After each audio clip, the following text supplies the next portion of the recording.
Buongiorno allievi, ben ritrovati. Noto con mio grande stupore che siete ancora qui al contrario di quello che mi aspettavo. Bene, ma ricordatevi che prima o poi la fortuna svanisce. Ma chi è? Ma guarda te, ma meno pure rogna. Chi è? Ma allora... E proprio di fortuna parliamo oggi, ma prima di svelarvi la prossima prova, una domanda. Qual è secondo voi la cosa peggiore da dire a un pescatore? Io lo so.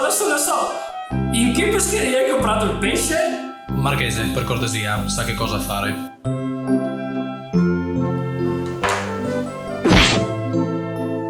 Vediamo ora un breve tutorial esplicativo. Negli anni abbiamo maturato svariate tecniche per evitare il famigerato buona pesca a tradimento. A partire dal risveglio. Sveglia con gli auricolari, anche se la consorte addestrata non si sa mai. Allo stesso modo abbiamo affinato anche le tecniche di vestizione, portandole ad estremi ragguardevoli. Scendere le scale è il momento più critico, ma sono le 6 di mattina e anche la nonnina al terzo piano sembra dormire sonni tranquilli. Silenzioso, come un ladro nella notte, arrivo a destinazione. Tutta l'attrezzatura è già in macchina. Alziamo lo stereo che non si sa mai ci sia qualcuno in finestra e finalmente dovremmo essere al sicuro.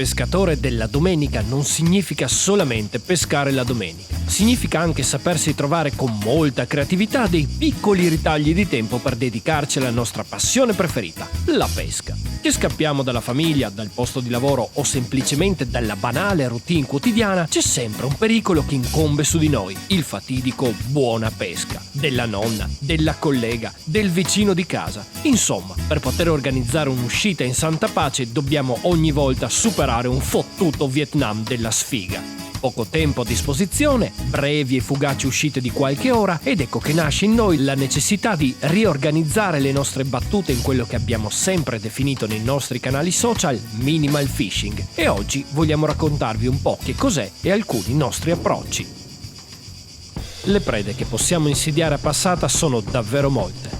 Trote fario, trote marmorate, luci, cavenan, tinghe, nasen, barbi, cefali, carpe regine, carpe a specchi, amur. E oltre a queste si registra l'inopportuna presenza, seppur in numero ancora fortunatamente limitato, del siluro.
La pesca in passata ha nel suo DNA il bigattino, però qui in Friuli è assolutamente vietato. Abbiamo quindi scelto come alternativa il mais perché è l'esca più a basso costo e facilmente reperibile che la maggior parte dei pesci è invogliata a mangiare con un minimo di pasturazione. Non dite, chef Paola, che le ho rubato il mestolo.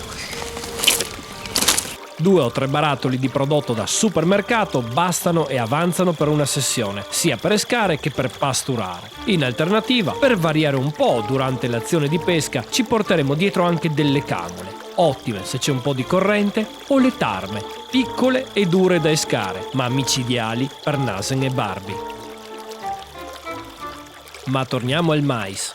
La pasturazione deve essere continua. Faremo una prima azione intensiva e poi ogni 2-3 passate lanceremo qualche chicco in acqua. In questo modo stuzzicheremo continuamente schiere di cavedani, ma ben presto arriveranno anche barbie, savette, carpe e perché no, anche qualche trota.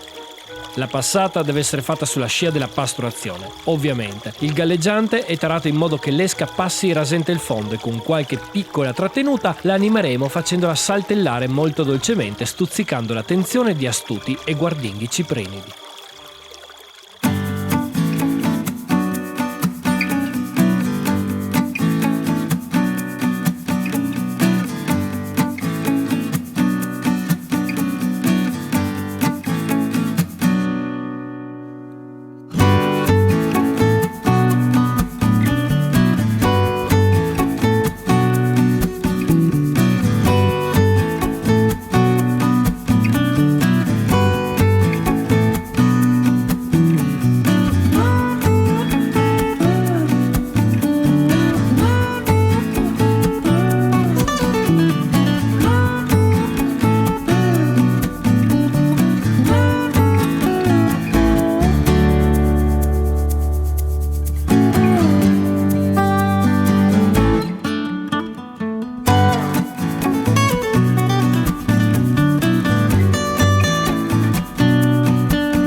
C'è da dire, amici, che il cavedano è fortunatamente per noi una preda sottovalutata, ma allo stesso tempo è uno straordinario combattente, molto diffidente e insidiabile con svariate tecniche ed esche. I cavedani dell'Isonzo poi sono proprio dei bei blocchi ed è più frequente la cattura di un cavedano da 2 kg che quella di un baby cavedano, anche se questo non è un bel segnale per questo ecosistema. La stagione inizia subito dopo l'apertura della pesca, a fine marzo, quando l'acqua è ricoperta da un fastidiosissimo strato di pioppini. Complice l'uscita dalla stagione fredda, il cavedano è più affamato e meno selettivo e con un po' di fortuna si riescono a fare delle belle pescate. Attenzione però ai periodi di pesca. Il cavedano entra in frega nei mesi di maggio e giugno. È poco propenso a mangiare perché è indaffarato a riprodursi e sarebbe meglio lasciarlo in pace. Poi si riparte con la stagione estiva ed è una vera e propria esplosione di catture, ma bando alle ciance, torniamo a noi e alle nostre uscite di Minimal Fishing. Siamo finalmente arrivati sullo spot. L'acqua adesso è alta, tanto però l'Isonzo subisce delle continue variazioni repentine del flusso, per cui cominceremo con l'acqua alta, poi verrà l'acqua bassa, poi tornerà alta, ma con l'Isonzo è così. Adesso cominceremo a cercare uno spot dove ci sia un minimo di rigiro di corrente. Siamo sempre a Minimal Fishing, il nostro equipaggiamento è ridotto come sempre all'osso, ma in questa sessione spiegheremo un po' la nostra attrezzatura, per cui via alla lista della spesa. Canna, robusta bolognese ad azione morbida. Io uso di solito una 7 metri che mi permette di pescare praticamente dappertutto nei nostri spot. Mulinello, un buon mulinello con una buona frizione. La frizione è la vostra migliore amica. Non andate troppo su prodotti economici, deve rispondere bene e dovete poterla tarare in modo dinamico durante l'azione di recupero. Un 2005 o 3000 come misura va benissimo, più leggero è, meglio è.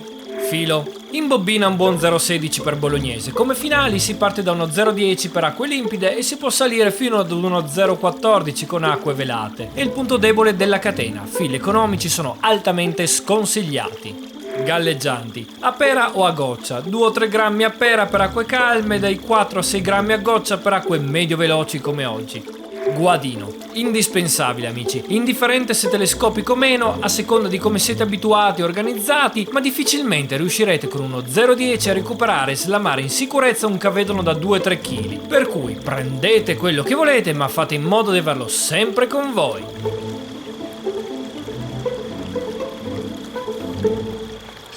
Capitano Senza, a cosa stai giocando? Mi servono pesci. Stai giocando a un gioco di pesca col telefonino mentre sei a pesca. Cioè, tu capisci perché siamo malati.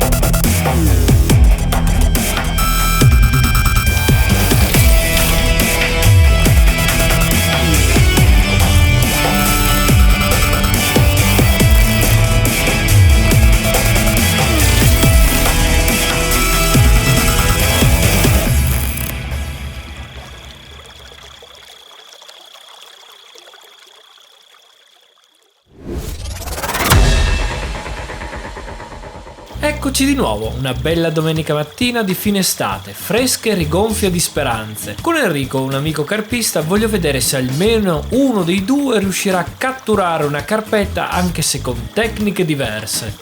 E con un target in realtà un po' diverso. Io cercherò qualche cavedano, qualche savetta, qualche barbo e poi se proprio vedo che le cose vanno male andrò da Enrico, che nel frattempo non avrà preso niente e verrò a rubarti il pesce, perché sarà così e tu me lo guadinerai, perché io ancora devo vendicarmi dalla prima volta che ci siamo incontrati. Tu devi ancora vendicarti, io ti ho coordinato tutto il possibile immaginabile. È vero, però tutto quel giorno Adesso peso, tocca a me, no. adesso tocca a me.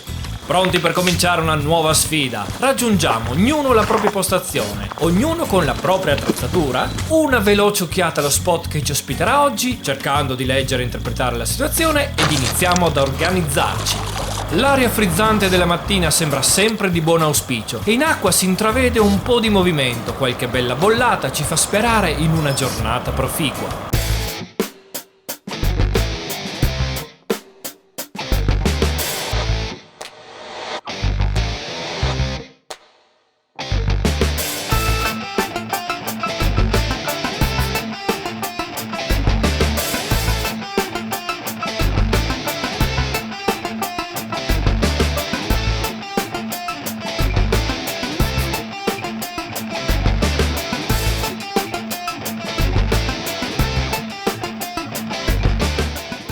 Un cavedano davvero notevole, preso con uno 008 di finale, una metà del 22.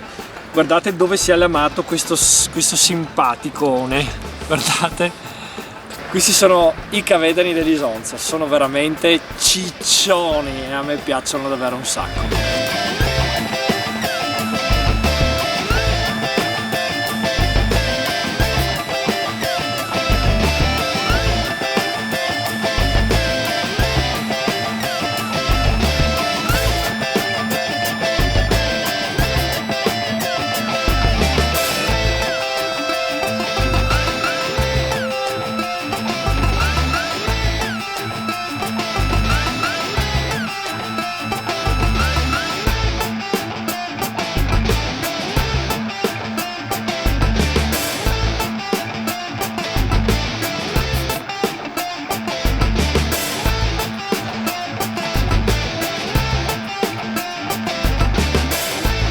Bel pesce, bel pesce.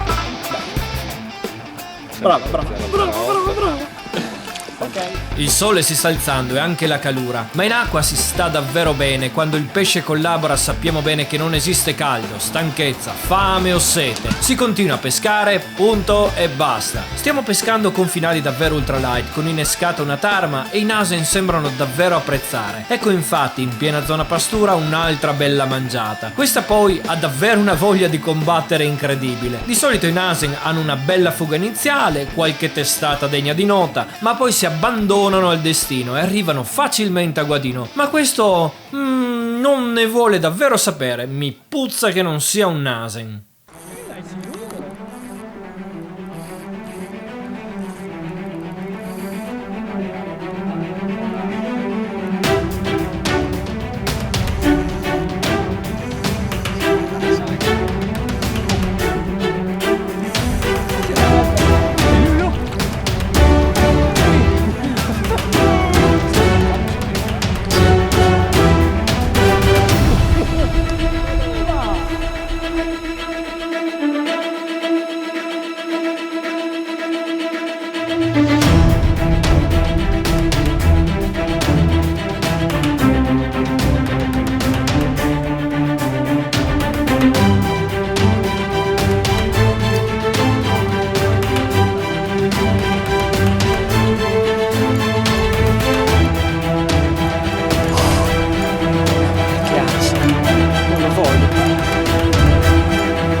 Tanto pizza!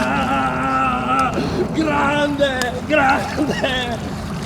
Mamma mia, sei una carpa dell'isonzo, ce l'abbiamo fatta! No, l'hai presa. Guarda dove l'hai presa. L'hai presa per la bocca o l'hai Sì, presa sì, per... l'hai presa per la bocca. Mamma guarda. mia, guarda! Guarda che bella! Mamma mia, con lo 008 la metto del 22!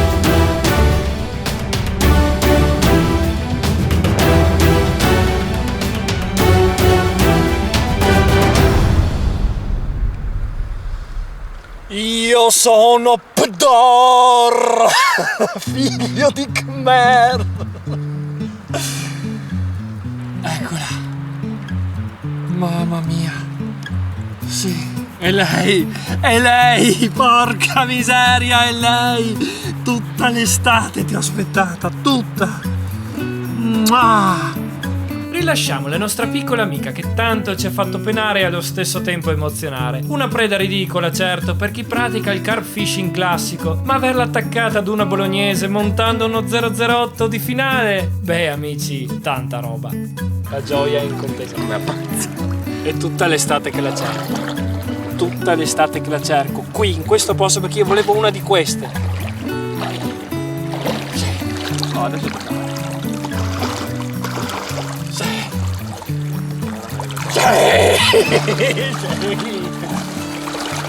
Anche questa avventura è finita. Abbiamo cercato di raccontarvi un po' quella che è la nostra passione, la pesca bolognese, rivista e rivisitata per il Friuli Venezia Giulia, dove l'utilizzo del bigattino, esca principale per questo tipo di pesca, è estremamente vietato. Abbiamo cercato di dimostrare che la pesca bolognese non è una pesca statica, non è la classica pesca del vecchietto seduto sotto il sole che aspetta che abbocchi qualche cosa, è qualcosa di dinamico, qualcosa di divertente, qualcosa da fare con gli amici. E lo scopo di questa nostra prova per la certificazione della Good Terror per pescatori della domenica era proprio convincere almeno uno di voi della bontà delle nostre affermazioni. Se ci siamo riusciti, vorrà dire che abbiamo passato la nostra prova.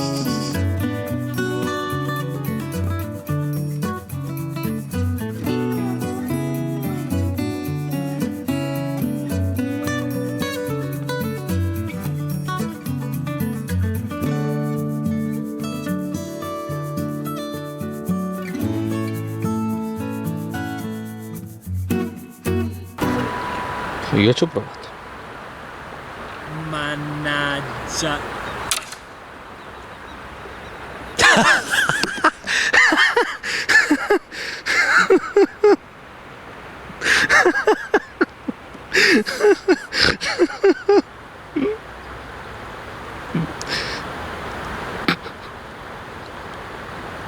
Perché? Ma perché?